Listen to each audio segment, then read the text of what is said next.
Julie, thank you, and thank you, Minister. This Minister, I've just come from a meeting with the Ontario Big City Mayors where he made an appearance, and I can just tell you that all of the news is supportive. All of it is exciting. Like we talked about, not just the programs that have led us to today, the programs like the Rapid Housing Initiative, which have made a solid, tangible difference. You can go, I can take you to places in the city today where people are living only months after that program was initiated, in some of our most vulnerable residents. And so these are real programs that are providing real benefits and real housing for people now, and he has been. It's just a fact. He's been a great partner for the City of Toronto, together with his government, of which Julie is a part, and I appreciate the advocacy that they all exercise on behalf of the City of Toronto with respect to our housing needs. I am very pleased to be here with two of my colleagues, as previously mentioned, Councillor Brad Bradford, who is the new chair of the Planning and Housing Committee, and Councillor Fletcher, who herself has been a tireless advocate for the kinds of things that we're talking about and celebrating today. And I want to acknowledge as well Heather McGregor. I mean, she is one of the great sort of moral and practical leaders of our city when it comes to providing, again, real tangible support, but also there's moral leadership she exercises in terms of the social justice we're trying to seek for some of the people who need more support. Jag Sharma is doing a great job as the CEO of Toronto Community Housing. I think is making a difference already. And previously, Leah Baya from the Land Trust was acknowledged. And I want to also acknowledge our Housing Secretariat, because none of this would be happening without the great work of our city staff, and two people who aren't here today. One is Anna Bailau, our former Deputy Mayor, who worked hard on this for a long period of time, and the other is Senator Art Eggleton. I asked Senator Eggleton to write a report about Toronto community housing in particular, and of course one of the issues that had just gone on and gone back and forth was an endless subject of what were quite polarizing debates was the future of what they called scattered housing. And of course the practice had been to just find as many ways as you could to sell them off for cash. And I guess cash is good, except once it's spent, and once the housing is gone that you've sold, it's not there anymore either. And I think Senator Eggleton and all the work that we did to get to today was ahead of its time in terms of the depth of the housing crisis that we face today. And the fact that anybody looking at this issue now, as opposed to when they were having these arguments about selling these houses years ago, would have said there was no chance you'd even consider selling these houses, but you would do what we're doing, which is a sensible thing to do, to transfer them into the hands of a trust and to make sure that we had the very best people from the nonprofit sector to operate them, together with some money coming from the Government of Canada and the Government of the City to renovate and upgrade them to make sure that they are decent, affordable housing for the people who need that housing.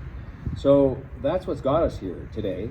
And I'm pleased to confirm what the Minister mentioned, which is that the City of Toronto and Toronto Community Housing have worked together with the Government of Canada's financing to complete the transfer of ownership of 760 homes on 632 properties to two entrusted affordable housing not-for-profit partners, the Neighbourhood Land Trust and the Circle Community Land Trust.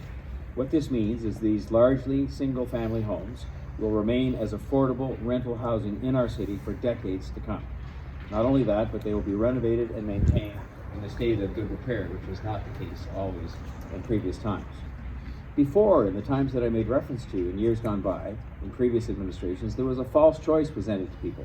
Either keep the houses in TCHC's hands, where they proved difficult to administer and often fell into disrepair, if we're being honest, or sell them for cash. Those were the two choices. And I think, and of course, the second choice, selling them for cash, put tenants out in a city in which there was already a shortage, which is now deepened, of affordable rental housing. And in some cases, it seemed that people thought the cash was more important than the housing. This transfer of ownership will improve service for residents, protect affordability, and build capacity in the nonprofit housing sector. And it marks the successful completion of the Tenants First plan, because this was first written about in terms of a viable, well thought through way of going about preserving these homes and making sure they were in better repair and continued to be available came from the Tenants First report written, as I said, by Senator Eggleton. I was proud to launch the Tenants First plan and to keep pushing it forward with my council colleagues, because I knew that it would bring transformational change to Toronto community housing. Because it was about not putting cash first, it was about putting tenants first. And let's look at how far we've come on this aspect of TCHC.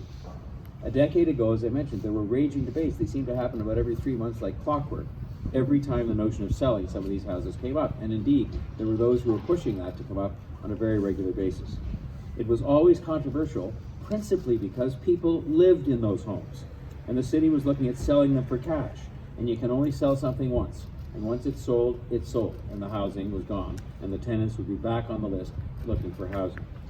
Many of the homes were in a state of disrepair.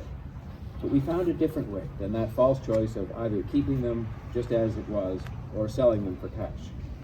We made a smart long-term policy decision as a city government and then worked with our partners, especially the Government of Canada, to transfer these homes to the nonprofit sector to get their financial assistance in being able to bring them up to repair.